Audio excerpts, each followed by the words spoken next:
자, 이제 차트입니다. 여러분들 그 차트의 특징 한번 읽어보시면 쭉 이해가 되시는 그런 내용들. 그 다음에 차트의 구성 요소. 차트의 구성 요소는 화면을 통해서 한번 볼게요. 여러분들 그 차트를 작업을 하려면 차트의 각각의 구성 요소를 알아야죠. 요소를 알지 못하면 어느 부분을 어떻게 할 수 있다, 이런 것들이 이해가 안 돼요. 그래서 차트의 구성 요소를 좀 보도록 하겠습니다. 자, 임의의 차트를 제가 하나 좀 띄웠는데요. 그 차트 마우스를 클릭하지 마시고 마우스를 이렇게 얹어 놓으면 차트 요소의 명칭이 나타나죠. 차트 제목이라는 걸 알 수가 있고요. 그 다음에 이걸 세로값축이라고 하고요. 그러면 이쪽에 있는 것은 보조 세로값축이라는 걸 알 수가 있죠. 그러면 요 밑에는 가로 항목축이라고 하고, 그 다음에 요 내용을 계열이라고 하는데, 여기 표시되어 있는 요 파란색 있잖아요. 요게 이제 범례가 되는 거고요. 그 다음에 요 각각의 계열에서 요 상단에 있는 요 내용이 바로 데이터 레이블에 대한 내용입니다. 데이터 레이블. 그 다음에 요게 이제 눈금선이 있고요. 자, 그 다음에 요 바깥에가 차트 영역이고 요 안이 그림 영역입니다. 그래서 이 차트에 대한 각각의 그 구성 요소는 기본적으로 여러분들이 알고 계셔야 차트에 대한 내용을 이해할 수 있다라는 거, 그 점을 꼭 숙지를 하시고, 그 다음에 차트의 작성과 크기 조절하는 방법, 이건 별 어려운 내용은 아니고요. 그리고 이제 우리가 그 차트를 편집할 때 쓰는 그런 메뉴들인데요.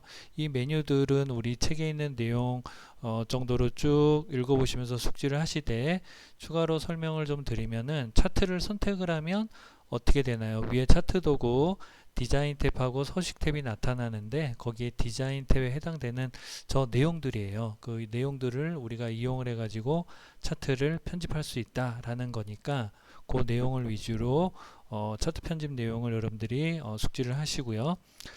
자, 그 다음에 이제 차트의 서식 설정 부분이 있어요. 이 서식 설정 부분은 또 우리가 이제 그 작업창에서 하나하나 또 이해를 해야 되는데요.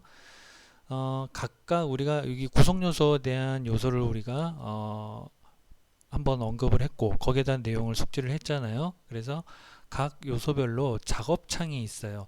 예전에는 각 요소별로 대화 상자가 나타났는데, 지금은 대화 상자가 아니라 작업창을 이용을 해가지고 우리가 차트 서식을 설정할 수 있다라는 거죠.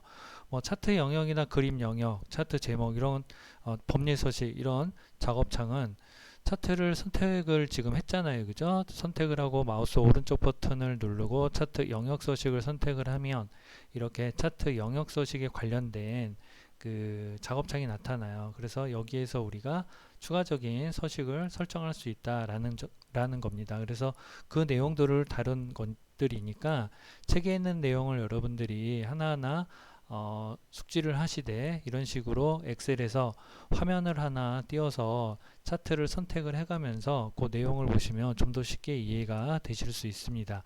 지금은 이제 차트 영역 서식인데요. 뭐 예를 들어서 지금 이 부분, 지금 여기가 뭐라 그랬죠? 세로값축이라 그랬잖아요.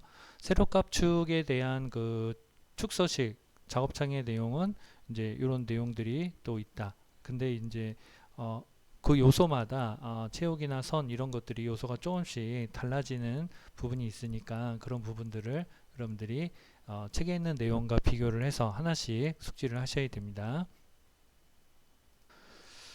자, 그러면 여기 그 법례 서식 작업창 좀 자주 언급이 되는, 자주 출제가 되는 내용들은 한 번 더 살펴보도록 할게요. 법례 서식 작업창에서는요, 워크시트에 그 상응하는 데이터를 편집하여 계열 법례 항목을 수정할 수 있다라고 되어 있습니다. 그래서 그 법례 서식창은 어떻게 하면 돼요? 그 법례를 한번 해볼게요. 이 법례를 선택을 하고, 그 다음에 마우스 오른쪽 버튼 법례 서식을 누르면 법례 서식에 관련된 이런 그 내용들이 나오죠. 그래서 이런 내용들을 참조를 해서 책에 있는 내용을 보시면 된다라는 거예요. 그 다음에 나오는 게 이제 데이터 계열 서식인데, 데이터 계열 서식, 데이터를 선택을 하고요. 그 다음에 마우스 오른쪽 버튼 누르면은 계열 서식이 있는데, 지금은 바로 이렇게 계열 서식 작업창이라고 나타나죠. 여기에서 이제 중요한 게 계열 겹치기하고 간격 너비예요. 계열 겹치기하고 간격 너비인데 계열 겹치기에서 수치를 음수로 지정을 하면요. 음수를 지정을 하면 막대 너비는 좁아지고 숫자를 줄이면 막대 너비는 넓어집니다. 차트에서 데이터 계열의 간격을 넓게 또는 좁게 지정할 때 사용하는 그런 내용인데 여기 시험에 자주 출제가 되니까 이 부분을 여러분들이 꼭 기억을 해 두십시오. 그리고 간격 너비가 있어요.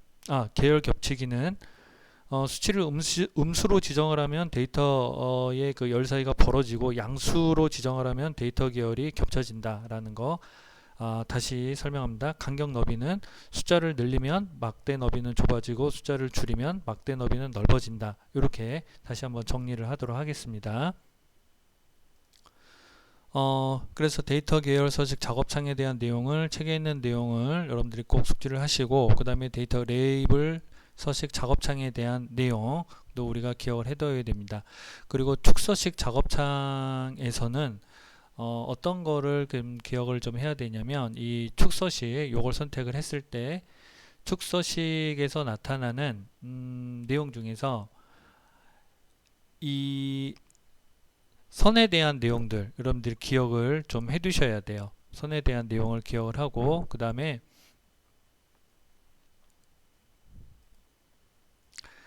여기 그림자 내용 이 부분은 따로 여러분들이 기억을 하실 필요는 없고요. 그 다음에 이제 맞춤 부분도 딱히 기억할 부분은 없습니다. 다만 이 축소식의 축 옵션 부분이에요. 최소값과 최대값을 어떻게 지정을 하느냐 그리고 기본 단위와 보조 단위 이 부분들을 여러분들이 좀 기억을 해 두셔야 돼요. 그래서 이렇게 최소값과 최대값 그 차트 왼쪽에 있는 이 세로 값축에 대한 내용 중에서 최소값 최대값 지정하는 방법 그 다음에 기본 단위 보조 단위에서 지정한 만큼의 데이터 간격이 벌어진다라는 거 그 부분을 또 기억을 해 두셔야 됩니다.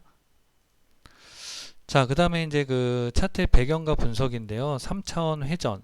자, 3차원 회전에서는 뭐냐면 중요한 부분이 3차원 회전이라고 하면 여러분들이 상식적으로 2차원 차트에서 될까요? 네, 2차원 차트는 해당 사항이 없습니다. 3차원 차트에서만 해당되는 내용이고 특히 원형이나 도넛형 이 차트는 각각의 데이터 계열을 드래그해서 조각마다 서로 다른 색을 지정할 수가 있죠. 드래그해서 조각을 분리할 수도 있고요. 그래서 이 부분을 기억을 하시고 그 다음에 3차원 회전에 해당되는 각 항목의 내용들 기억을 해 두십시오. 자, 그리고 추세선이라고 하는 것은 데이터의 추세를 그 그래프로 따로 나타내는 그런 선인데 데이터 예상이나 표본을 미리 확인할 수 있다라는 그런 부분. 그리고 여기에서는 추세선을 사용할 수 있는 차트와 추세선을 사용할 수 없는 차트 그 부분을 여러분들이 기억을 해 두십시오. 자, 그리고 오차 막대 설정에 대한 내용도 우리 책에 있는 내용 정도는 기억을 해 두셔야 됩니다. 자, 그리고 차트의 데이터 변경 내용은 책에 있는 언급된 내용 정도만 기억을 해 두시고 딱히 그렇게 크게 중요한 부분은 아닙니다. 자, 그리고 차트의 종류 및 특징이 있어요. 차트의 종류와 특징이 참 중요한데요. 세로 막대형에 대한 특징, 그 다음에 가로 막대형에 대한 특징, 그 다음에 넘어가서 꺾은 선형에 대한 특징, 그 다음에 원형에 대한 특징, 영역형, 분산형, 주식형, 도넛형, 표면형, 거품형, 방사형 전부 다 특징을 여러분들이 암기를 좀 하셔야 되고요. 우리 여기 각각 표에 있는 세부 내용까지는 솔직히 뭐 몰라도 상관없습니다. 하지만 지금 표 위에 있는 이 각각의 표에 대한 특징들은 여러분들이 꼭 암기를 좀 해 두셔야 문제 푸는데 무리가 없습니다. 그래서 차트 종료 관련 문제를 하나 좀 풀어보도록 하겠습니다. 자, 2019년도에 출제가 됐던 문제인데요. 차트에 대한 설명을 옳지 않은 것은 해가지고 각각 차트에 대해서 특징을 이렇게 설명을 하고 있죠.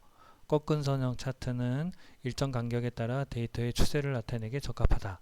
그 다음에 이제 원형 차트 전체에 대한 각 부분의 관계를 보여주며 여러 데이터 계열이 각각의 고리로 표시된다. 이게 좀 잘못된 것 같고요. 방사형 차트는 각 데이터 요소의 중간 지점에 대한 값의 변화를 보여주며 여러 데이터 계열의 집계 값을 비교하기에 용이하다.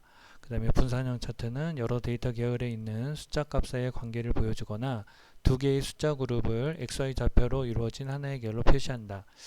답은 2번이 잘못됐네요. 원형 차트는요, 하나의 데이터 계열을 사용을 하죠.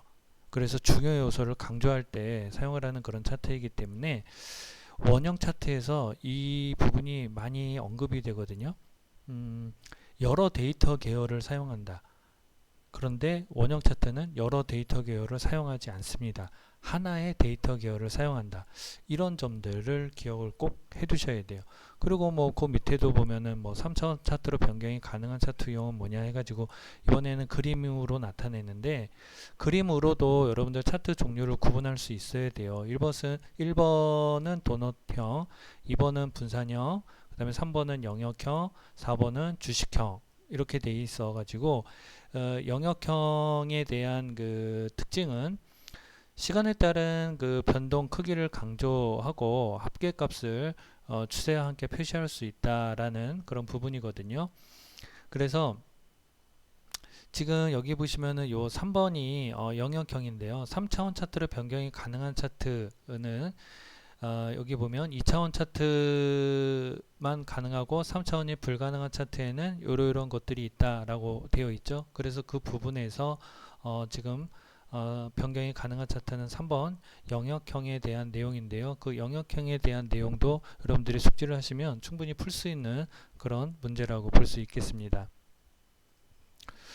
자, 그리고 이제 혼합형 차트가 있어요. 혼합형은 말 그대로 혼합된 거예요. 여러 개의 데이터 계열로 이루어진 차트에서 특정 데이터 계열만 선택해서 다른 차트로 나타낸 거. 이게 이제 혼합형인데요. 두 개 이상의 차트를 사용해서 차트에 포함된 특정 데이터 값을 강조할 수 있다라는 점. 아까 그 차트 예를 보여드린 건데 이게 사실은 혼합형이에요. 지금 요게. 원래는 세로 막대형 차트에서 특정 계열을 이렇게 바꾼 겁니다. 꺾은 선형으로 바꾼 이런 부분이니까 이게 이제 혼합형이라고 볼 수가 있는데, 이 혼합형은 2차원 차트끼리는 혼합형 차트를 만들 수 있지만 2차원과 3차원 차트를 혼합할 수는 없어요. 그런 점도 여러분들이 좀 기억을 좀 해 두셔야 되고요. 지금 요 부분에서 혼합형이 나왔으니까 하나 좀 언급을 좀 할게요. 지금 이 꺾은 선형에서 마우스 오른쪽 버튼 눌러서 데이터 계열 서식으로 좀 볼까요? 데이터 계열 서식이 아니라면 데이터 레이블 서식. 자, 데이터 레이블 서식이 맞겠네요. 데이터 레이블 서식으로 보면은 여러분들 그 레이블 옵션 내용이 있어요. 그래서 셀 값을 지정하느냐, 계열 이름, 항목 이름, 값, 그 다음에 지선을 표시할 거냐, 요 구분되는 이 레이블 내용도 여러분들이 같이 좀 기억을 해 두시는 게 좋겠습니다.